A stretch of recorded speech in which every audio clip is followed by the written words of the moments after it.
What weird things happen during sex that nobody warns you about?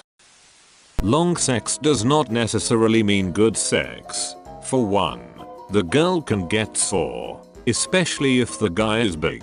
It can also get boring if it goes on too long. It's all about finding the sweet spot, timing wise. I think it's been knocked into the heads of too many guys that the ideal is lasting for hours. For some women, I'm sure they love that. Others, not so much. Thank you. Some people don't understand this, especially from some girls' points of views. For me, 5 minutes of good passionate sex are better than hour plus sex. Everyone laughs about only lasting a few seconds. So the natural reaction of young teenagers is to think they must last as long as possible. Teenagers and beyond. The jokes about duration really mess with guys' heads and set unfair expectations. How having sex like they do in P-movies is actually quite physically exhausting and doesn't feel very good. I think Ron Jeremy once said if it looks bad, it feels good. If it looks good, it feels bad. All those crazy positions aren't to enhance the pleasure. They are to get better camera angles. Also, sex can last too long and those marathon sessions aren't necessarily a good thing. I've had a few sessions that lasted multiple hours and it wasn't all that much fun for either of us towards the end. She dries up, we both get tired, etc. etc. Finally, cuddling can be awkward because you'll be trying to figure out where to put that one arm without your partner cutting the circulation off. If she gets overstimulated and either starts to cry, faint, or laugh uncontrollably. Personal experience is when my girlfriend was grinding and she came and began laughing hysterically. Made me feel a little bad and uncomfortable, but she explained it to me. Unfortunately, I'm a laugher. Please try not to take it personally. We do try to contain it sometimes, but it's really hard. For me, it's almost like he's doing a fantastic job. Holy crap, thank you, laughter. You are not always gonna have sex with someone right out of the shower. Sometimes it's in the moment and it doesn't always smell, let's say, awesome. My partner won't have sex unless he's just come out of the shower within the last 2 hours. Unless he's been active, then he'll shower anyway. My favorite thing is the way he smells after the shower, and now his body wash is a turn on. Hahaha, yes. My partner uses soap and now when I smell soap I get a little weak in the knees. My girlfriend is from a rural area and she's not much of a girly girl. So her body wash perfume is basically just Walmart brand soap. So occasionally I'll be at work and I get a whiff of something that makes me feel all tingly inside. I look up and it's a 50-year-old obese woman or a teenage boy. Flopping and slapping noises as your bodies meet. When you both have squishy tummies and your belly buttons meet up just right so they make a fart noise. Maybe that's just me. I call that the interstellar docking sequence. I'm a woman with long hair and poor eyesight, so I always have to plait my hair back. Learned that early on. And if I want to see anything I have to have my contacts in. When people said you had to prepare for sex, this was not what I had in mind. BF and I both have miserable eyesight. I can't see more than 2 inches in front of my face without my glasses on. Same with him, sex is 65% trying to not scratch each other's glasses trying to make out.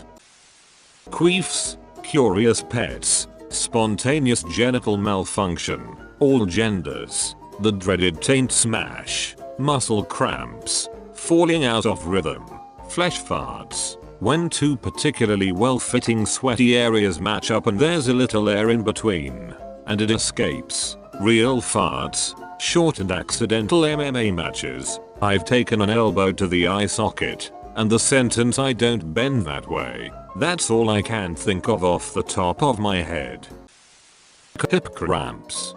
Basically when your legs are spread too wide for too long and your hip flexor becomes a traitor requiring your leg to be straight or you'll be in too much pain for enjoyment. Even worse when it's both of your hip flexors cramping at the same time. When you're so close together that you're now basically stuck together with sweat and having to pull yourself apart after.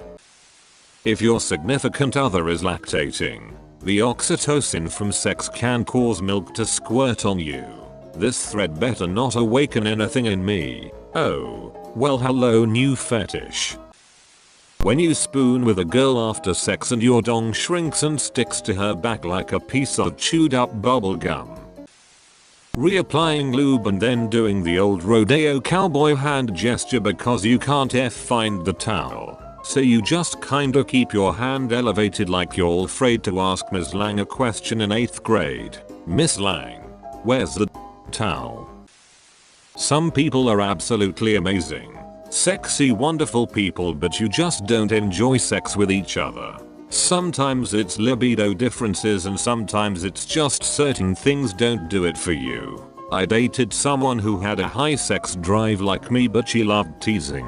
I don't mind it sparingly, but literally every time she deliberately stopped before I was finished as she got off on me being frustrated and wanting her more.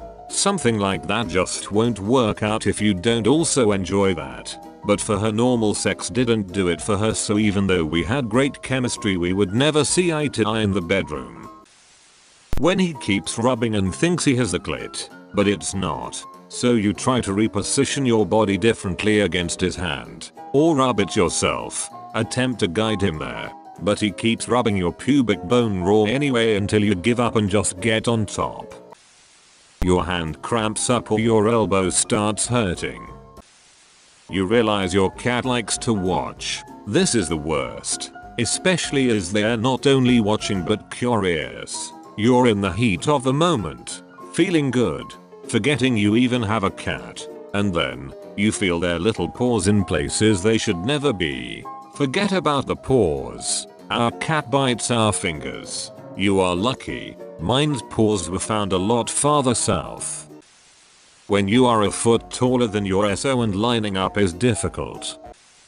Sometimes, even if a woman is really turned on, she doesn't get wet. Sometimes, hypothetically, the girl could be on top riding and you could wind up for a playful slap on the A and accidentally slap yourself directly in the balls, causing great pain for one party and uproarious laughter for the other, pretty much derailing the whole thing. I wouldn't know anything about this, but it happened to a friend of mine. I'm waking up to ash and dust. I miss her and I slap my nuts. When you try out a new position and it really doesn't work, and you kind of just have to be like, yeah, next.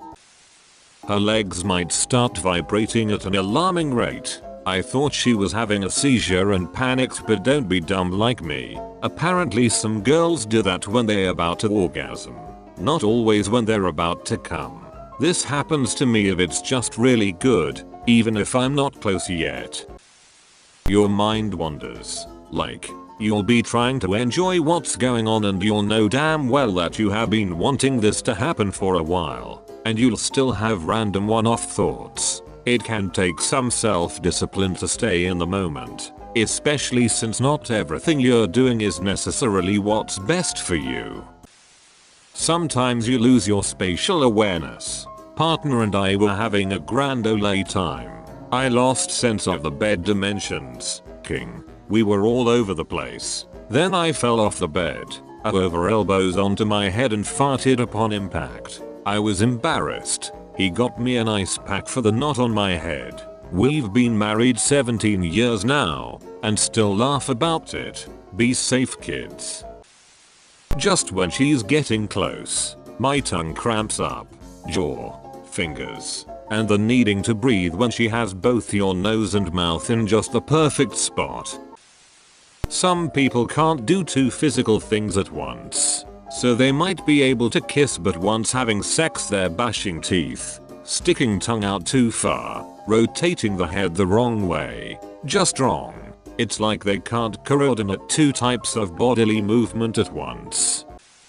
Sheets come off, mattresses slide, blankets start to bunch up no matter how flat they lied, pillows nowhere near the two of you will get launched. Things on the headboard are gonna fall over, just watch. Sex will turn a bed that is perfectly made into one that just hosted a slumber party with a big sweat spot down the middle. Your dong occasionally slips out, then it tries to find a different hole, aka the showstopper. Policemen will sometimes rudely interrupt you by knocking on the car window. This happened to my buddy once. Cop asked him what he thought he was doing and he just pointed at his girlfriend. Happened to me once and they were cool. Said you two finish up and get out of here. Jokes on them. She never finished. The falling asleep afterwards thing. When you could go all night, but she thinks you're about to come and says don't come yet, but just hearing that makes you come. The apology later is the weird part. Till my mouth dries up to the point when I swallow it sticks and I choke and have to stop and get a drink. I guess from heavy breathing, moaning and panting. Or getting so wound up from him I almost pass out. Blurry vision afterwards. The dude who kept shouting I love you outside your car and a dude kept answering back. What state do you live in? I live in Alaska, and I swear I lived through the exact same scenario. Some dude kept shouting to me from a black Ford Explorer, his vehicle from the passenger side, I love you. I kept yelling it back assuming the guy thought I was gonna cringe, but I refused.